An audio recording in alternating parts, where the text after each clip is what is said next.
In 1996, the team behind the critically acclaimed Batman the Animated Series was commissioned by the burgeoning WB network to tackle another DC Comics icon, Superman. The show naturally took quite a few cues from the Batman show, particularly in designs of characters and backgrounds. Both shows would have a modern sensibility, with technology like televisions, computers, and cell phones, combined with a retro Art Deco look to them. Both shows had their backgrounds drawn on black paper rather than the traditional white, which allowed for the colors to stand out in terms of visual aesthetics. The only real difference being is that Batman had Gotham City designed in a German expressionist, dark foreboding, dark deco manner, and Superman had Metropolis in a bright, streamlined, Tomorrowland-esque design called Ocean Liner deco. Now, while both Batman and Superman do have a very fervent fan following, I will point out that really both shows were trounced by the X-Men and Spider-Man series that Marvel were putting out at the same time in the 90s. Naturally, and to probably help increase the show's popularity, Superman had a tie-in comic series released by DC. The series would tell Superman's adventures between episodes of the show rather than just doing adaptations of said episodes. Over the course of the comic's 66-issue run, it attracted talent like staff writer Paul Dini, comic historian Scott MacLeod, and veteran writers like Mark Evanier and Mark Miller. Yeah, that's right. The Kick-Ass guy did a Superman comic based on a cartoon show. Today, we're looking at the first 10 issues of the Superman Adventures tie-in comic. I'll explain later. This is Superman Adventures Volume 1. It's only been a few days since Superman first appeared in Metropolis, and members of the Daily Planet still have their doubts about the Man of Steel, especially Lois Lane. When Perry White asks Clark Kent his opinion, Clark refuses to give it, citing a lack of contact with Superman. The newspaper isn't the only part of town wanting more on Superman. Lex Luthor has been voraciously studying the camera footage of the hero in an attempt to find the limits of Superman's powers. Why? Because Lex has been working on a Superman of his own, an android that he can remotely control. A few days later, Superman has made a quick trip back to Smallville to visit his adopted parents. He's still apprehensive about living up to everyone's expectations, but Jonathan and Martha tell Clark the only expectations he needs to meet are his own. Reassured, Clark heads back to Metropolis. Upon arriving at the Daily Planet, Lois greets Clark with a newsflash about Superman attacking the Kasnian embassy. The two race to the scene to find the police trying to talk Superman down, to no avail. Clark slips away as Lois tries to get a comment from the cops. He changes into a Superman costume and flies over the embassy wall, where he's immediately attacked by Luthor's android. Lex mocks Superman via the android, which can easily withstand the Man of Steel's punches. The android reveals some hidden abilities, like having its hand morph into a pair of clamps and emitting a hypersonic frequency to stun the Man of Steel. The android then takes off carrying Superman. In the midst of the fight, Lois and the police catch a glimpse of this.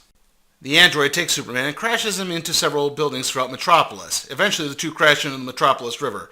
Being underwater causes the android to become weak enough for Superman to break free. Superman then rips off the android's central processing unit, and he then takes off for LexCorp headquarters. Upon arrival, Superman suggests that Lex dial back on the attacks, or maybe the android will be turned over to the authorities. Superman then points out that he's not even aware of what the actual limits of his powers are, and leaves. Sometime later, Superman is out on patrol when he hears a cry for help. He arrives at the apartment of a woman named Kelly, who really just wanted an autograph. He chews her out and leaves, reminding her not to abuse alerting him again. It's not the end of this, though, as later in the day, Kelly begins bragging about Superman being her new boyfriend. However, this gets overheard by John Corbin, a.k.a. Metallo. In the first story of the Superman animated series, John Corbin was a weapon smuggler doing black market deals between LexCorp and the nation of Kasnia. Superman wound up taking him down. Corbin went to prison where he contracted a fatal illness. This led him making a deal with Lex Luthor in which Corbin's consciousness was transferred into an unbreakable android body that was powered by kryptonite. Corbin would eventually wind up rebelling against Luthor when he realized that he couldn't really enjoy life anymore. He couldn't eat a meal, smell a rose, kiss a woman. And he would christen himself Metallo after the substance the android body was made of. Metallo stalks Kelly as she lounges on the beach and abducts her. Back at the Daily Planet, Lois and Clark get a tip about Corbin returning to his criminal ways, and the two track down the location of Corbin's own houseboat. When they knock on the door, Metallo bursts out carrying Kelly. He knocks Lois into the water and proudly boasts about holding Superman's girlfriend hostage. Clark pulls Lois out of the water and leaves to change into Superman. Metallo carries Kelly to the top of a bridge and prepares to drop her when Superman arrives. The two fight, with Metallo gaining the upper hand as he opens up his chest and blasts Superman with kryptonite. This is just as a police copter arrives, and Metallo tosses Superman into the police chopper, and the two pilots begin falling along with Kelly. Metallo begins to gloat until the flaming remains of the helicopter crash into him. Superman revives enough to manage to swoop in and save the pilots and Kelly. Upon landing, Kelly is bombarded by the press, as word has gotten out about her being Superman's girlfriend. Not wanting to get caught in a lie, she slaps Superman, and probably shatters her hand in the process, and announces that the relationship's over because she saw Superman with Lois Lane. The press turns to Lois, who denies everything. But, Superman doesn't deny anything. Our next story involves two of the more prominent characters in Superman the Animated Series. Our first is Professor Emil Hamilton, a scientist at Star Labs who would often assist Superman in his many adventures, usually involving taking precautions against kryptonite exposure. After that, we have the villainous Brainiac, who usually in the comics is depicted as an alien android. However, in the animated series, Brainiac was actually a Kryptonian supercomputer who chose to preserve himself above preventing Krypton's destruction. Brainiac would then go from planet to planet, assimilating technology and then destroying the planets. Eventually he would come to Earth and square off with Superman, and in that battle Superman came into possession of a holographic orb that contained all of Krypton's technology and information. Superman shows Professor Hamilton the orb and explains what is shown, as it's only visible to Superman and no one else. Professor Hamilton then takes Superman to a high-powered telescope where Star Labs has detected the last bit of light from Krypton's explosion. Eventually the light will reach Earth and be visible without a telescope. The next day, Clark arrives at the Daily Planet where everyone has had a strange encounter, or many encounters, with several black cats. The power on the building then goes out, and Jimmy Olsen notices that the cats are gathering in droves around the premises. A car almost strikes one of the cats, only to get blown up by the feline's laser beams. Clark then slips away to change into Superman and x-rays the cat, revealing it to be a robot. Brainiac then steps out, revealing himself to be the mastermind behind the cats. Brainiac demands the return of the orb as the cats gather behind and form into a large bipedal cat creature. The giant cat is powered by the electricity of Metropolis and proves to be quite formidable against Superman. Brainiac then takes Lois Lane hostage once more and demands the orb. Superman does manage to defeat the giant cat, but he knows that Brainiac will kill Lois without thinking, so he calls Star Labs and has Hamilton bring the orb. However, Superman doesn't give it to Brainiac, rather threatens to smash it. Brainiac gives in and lets Lois go, and Superman has the android remove his central processing unit and then places that CPU inside the orb. Brainiac's body is then destroyed by Superman for insurance. 1 week later, Superman and Professor Hamilton watch as the light from Krypton reaches Earth for the half second it's visible. A few weeks later, and Jimmy Olsen is being taken to task by Perry White. Jimmy's pictures are too distant, and readers really want to be part of the action, which naturally means the photographer must also be part of the action. Perry calls Jimmy's pictures cowardly, and Jimmy storms out of the office. Clark then comforts Jimmy and points out that bravery means facing one's fears rather than not having any fear at all. That night, an alarm goes off at Star Labs, and thieves have made off with a device having to do with gravity. One of Professor Hamilton's assistants gives Superman a tracking device for the stolen object, and the Man of Steel takes off. He's able to easily catch up with the criminals and their getaway car. He then picks up the car, and the thugs quickly surrender. However, when Superman asks for what they stole, the two blast him with the gravity gun and drive off. It turns out the device intensifies gravitational density, meaning that Superman can't fly after them, only walk very, very slowly in pursuit. Superman plods by the Daily Planet building, and the noise brings out Lois and Jimmy. The two get into a taxi and begin a pursuit of their own. The thugs blast an overhanging street sign, causing it to fall onto Superman, and then Lois and Jimmy's taxi car crashes into him. Superman then blasts the thug's car with his heat vision. The car crashes into a light pole, but the thugs get away. Superman still marches on, with Jimmy following at Lois's behest. The thugs blast Superman once more, and he winds up falling into the ground. The two then go to where their employer is, LexCorp headquarters. Jimmy continues to follow the criminals, dodging security sniper fire along the way. while Superman begins tunneling. Eventually, Jimmy alters his path and manages to remain hidden long enough to snap a few pictures of the thugs talking to Lex Luthor. Before the two thugs can shoot Jimmy, Superman tunnels his way to the surface. Lex denies ever meeting the two thugs, who surrender immediately. The next day, Perry gives Jimmy an increase for the pictures. A $35 increase. Our next story involves the first print appearance of Livewire, the nom de plume of radio shock jock Leslie Willis, who gained the ability to manipulate electricity after being struck by a bolt of lightning that had been channeled through Superman. Livewire is unique in that this is a character created for Superman the Animated Series, who would eventually wind up migrating over to the mainstream DC Comics universe, not entirely dissimilar from Harley Quinn. In fact, she also made a live-action appearance on the Supergirl series last year. Livewire was left in a vegetative state after her first encounter with Superman.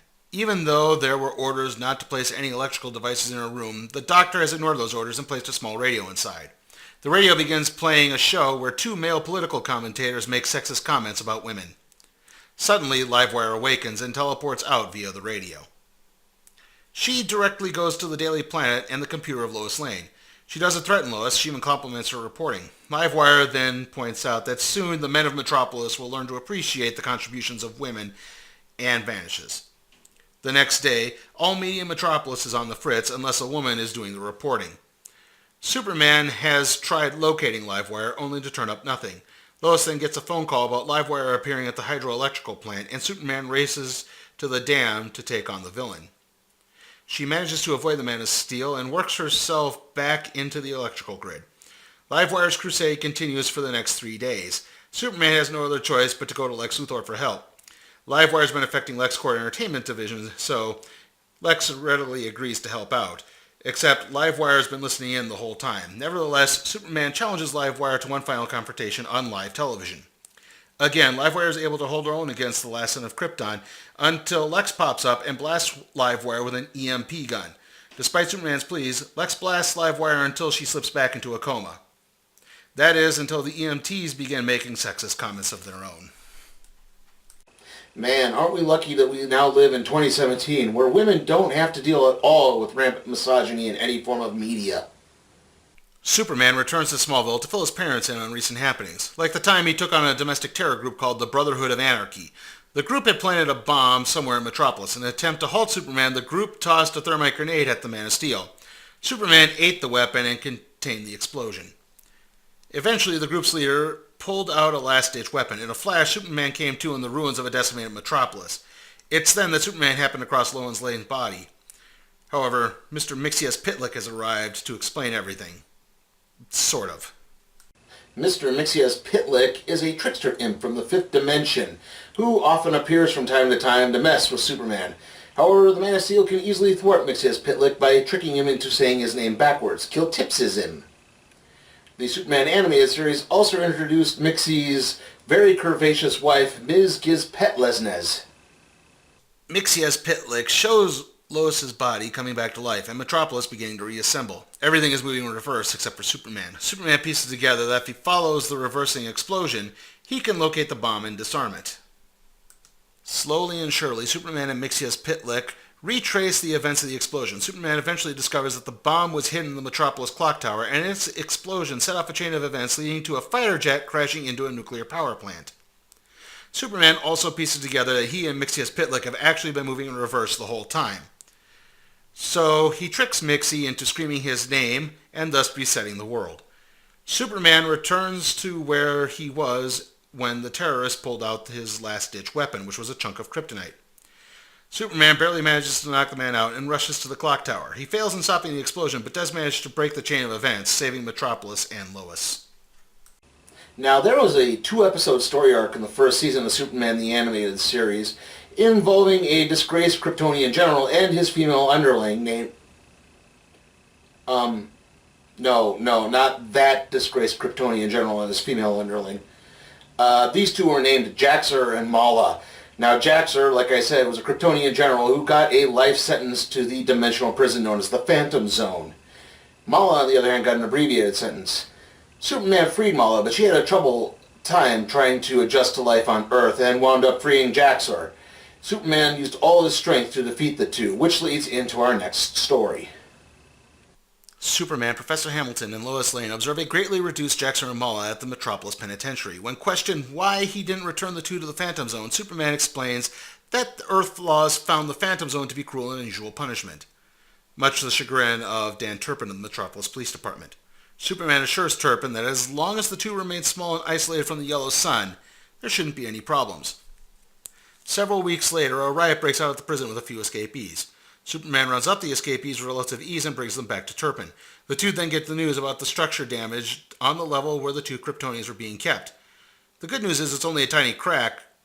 Unfortunately, that crack is left in a sliver of sunlight. The two haven't gone far, though, as Mala manages to topple Turpin, and Jaxer, meanwhile, manages to locate Professor Hamilton's size reduction gun, which for some reason was left at the prison, and blast Superman. With the three now equal size, Jackson and Mala begin beating down Superman and then fly off. The next day, Clark is yet to arrive at the Daily Planet.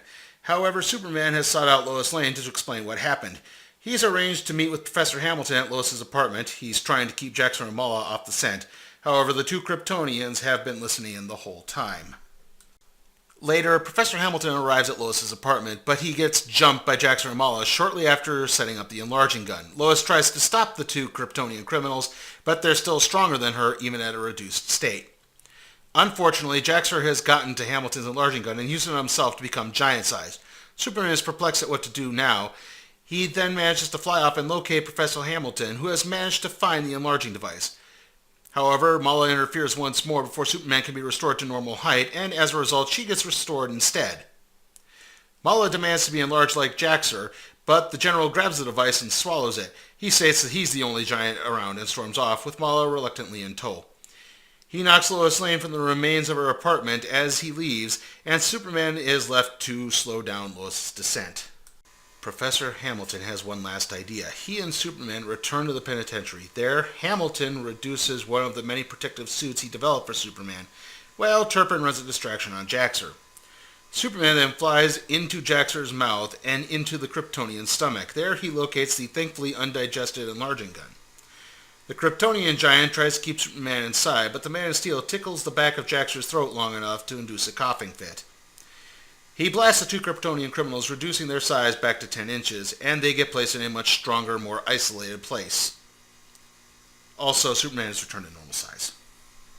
Now, it may appear that Detective Dan Turpin might have something of an adversarial relationship with Superman, but the two eventually do form a grudging respect for one another.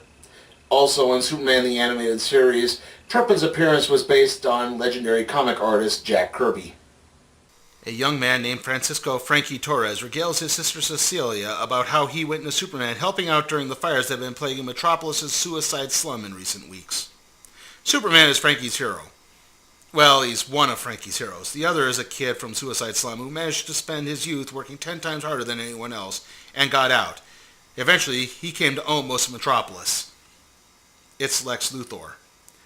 Lex just happens to be receiving an award for the good work he's done gentrifying the slum. That is until he's ambushed by Lois Lane, who all but accuses him of being behind the recent arson attacks.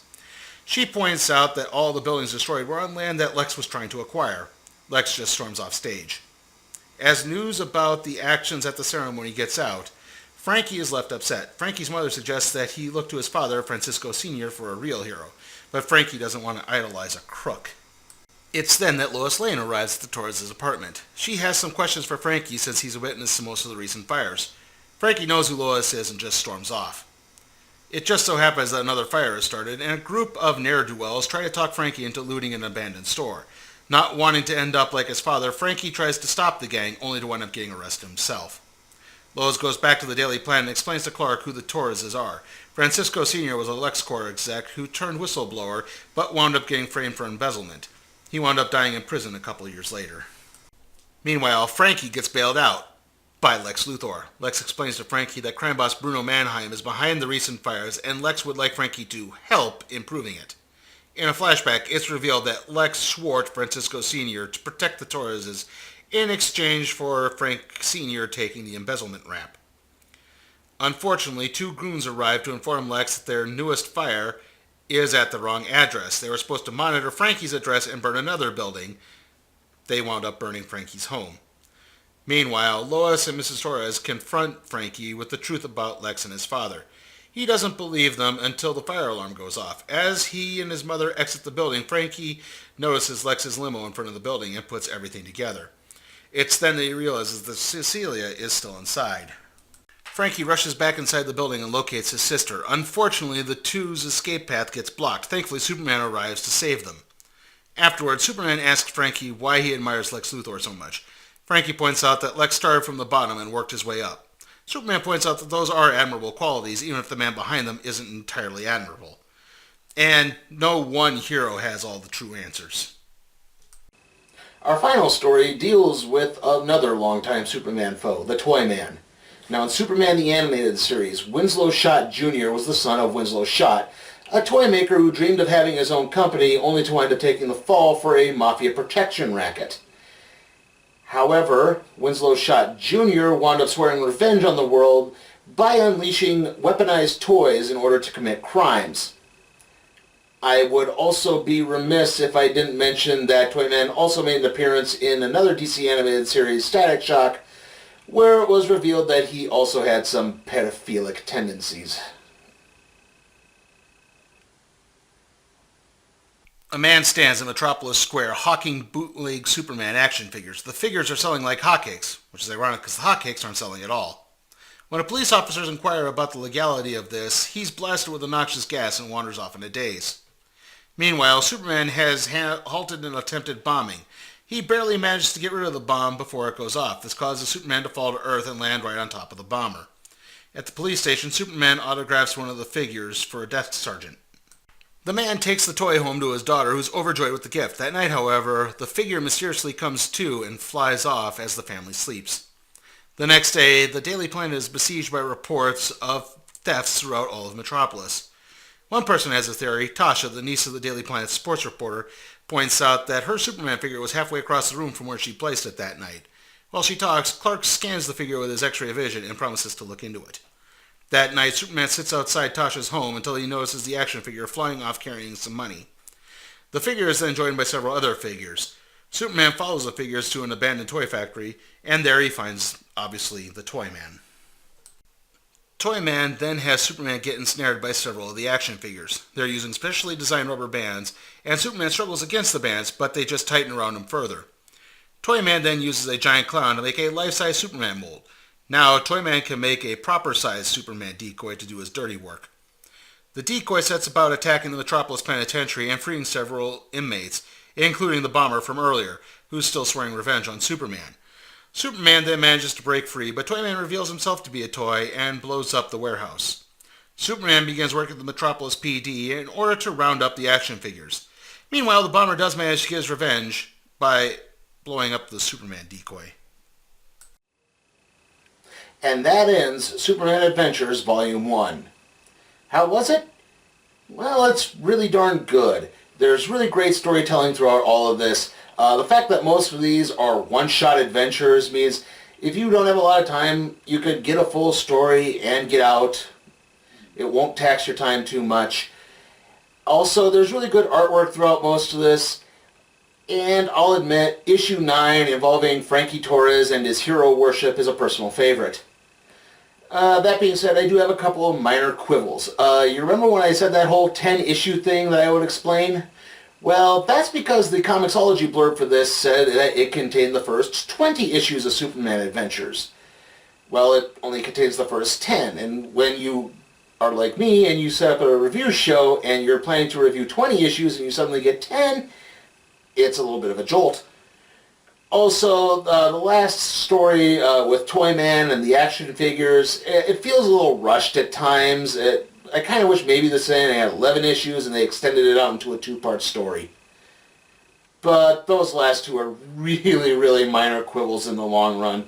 I have no problem giving Superman Adventures Volume 1 an A. And with that, let's see what we'll be doing next time on the Random Trade Review.